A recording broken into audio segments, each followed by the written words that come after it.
Bonjour tout le monde, bienvenue sur ma chaîne YouTube. Aujourd'hui c'est la recette du café turc qui a une place très importante dans la culture turque. Merhaba arkadaşlar, kanalıma hoş geldiniz. Bugünkü tarifim özellikle yabancı arkadaşlarımın isteği üzerine Türk kahvesinin yapılışı. Chez les Turcs, prendre un café signifie un plaisir de convivialité. Lorsqu'on reçoit des invités à la maison, un café est obligatoirement servi, comme le thé turc d'ailleurs. Donc voilà pourquoi c'est une tradition qui se transmet de génération en génération.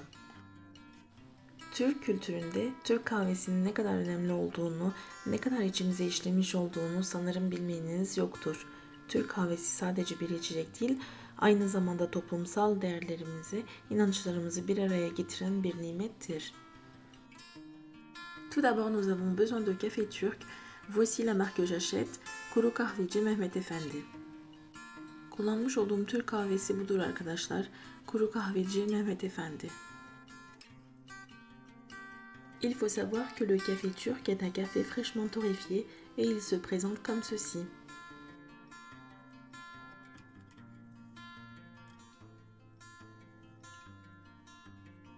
Ensuite, il vous faudra un grand verre d'eau pour 2 personnes. 2 kişilik kahve için yeteri kadar su. Du sucre si vous voulez sucrer votre café. Kahvenizi sade istiyorsanız şeker kullanmayın. Orta veya şekerli istiyorsanız şekere ihtiyacınız olacaktır. La question fréquente vous sera posée lorsque vous demandez un café turc, car il existe 3 degrés de café. Comment voulez-vous votre café? Sade, qui signifie sans sucre, orta, qui signifie moyennement sucré, et şekerli, qui signifie sucré. Cette question vous sera posée avant, car le sucre s'ajoute pendant la préparation du café et non après. Ensuite, nous avons besoin d'une casserole traditionnelle qui se présente comme ceci et qui s'appelle le cezve. Si vous n'avez pas de cezve, il est tout à fait possible de préparer votre café dans une petite casserole classique.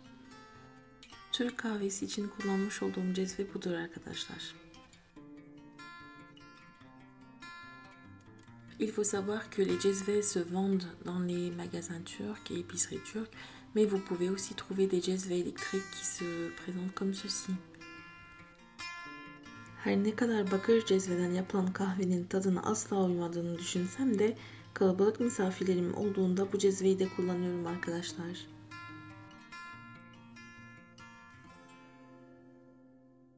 Ensuite, nous avons besoin de 2 petites tasses à café. 2 Türk kahvesi fincanı.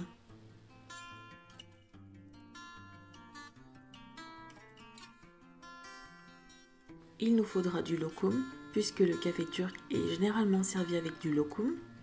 Tabii ki kahvemizin yanında kesinlikle lokum olmalı. C'est parti pour la réalisation. Il faut tout d'abord mesurer 2 petites tasses d'eau et les verser dans le cezve. Kahvemizin yapımına başlayalım. 2 fincan suyumuzu cezvemize dökelim.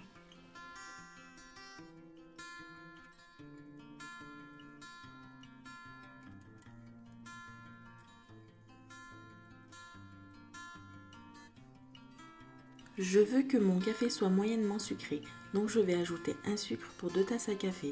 Si vous souhaitez qu'il soit bien sucré, ajoutez 2 sucres. Kahvemin orta şekerli olmasını istiyorum. Bu yüzden 2 fincan için 1 şeker atıyorum.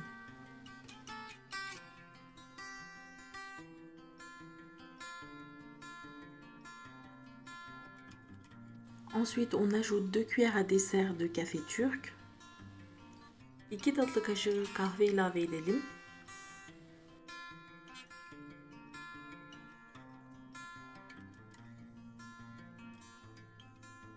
Puis on commence à remuer pendant quelques secondes.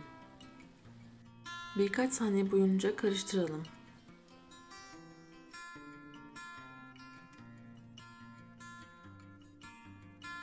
On met notre cezve sur feu moyen. Il faudra bien surveiller le café. Il va commencer à frémir et non bouillir. Il reproduit sa mousse et dès que la mousse commence à monter, on éteint le feu. Cezvemizi orta ateşe koyalım. Kahvemizi sıkça kontrol edelim. Kaynamaya yakınken kahvemizin köpüğü oluşacaktır.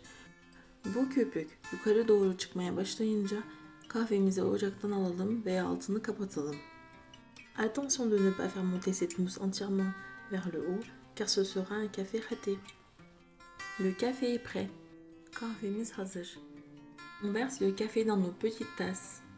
Fincanlarımıza kahvemizi koyalım.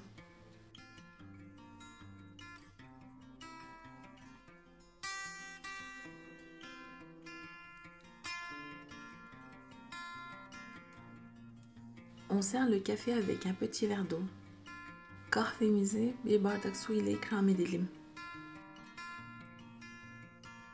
Pourquoi ce verre d'eau?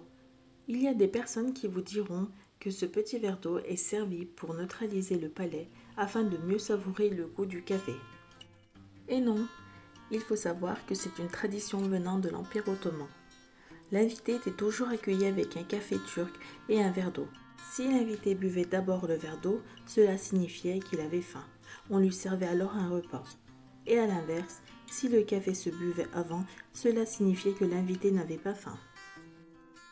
Kahvenin yanında neden su ikram edilir? Osmanlı zamanında eve misafir geldiğinde hemen ev sahibi bir kahve ve yanında su ikramında bulunurmuş. Misafir eğer suyu kahveden önce içerse karnının aç olduğu anlamına gelirmiş ve hemen sofralar kurulurmuş. J'aimerais finir ma vidéo avec un proverbe turc. Bir fincan kahvenin 40 yıl hatırı vardır. Ce proverbe signifie qu'il faut se souvenir d'une tasse de café partagée pendant 40 ans. J'espère que ma recette vous aura plu. Je vous dis à très bientôt pour de nouvelles recettes.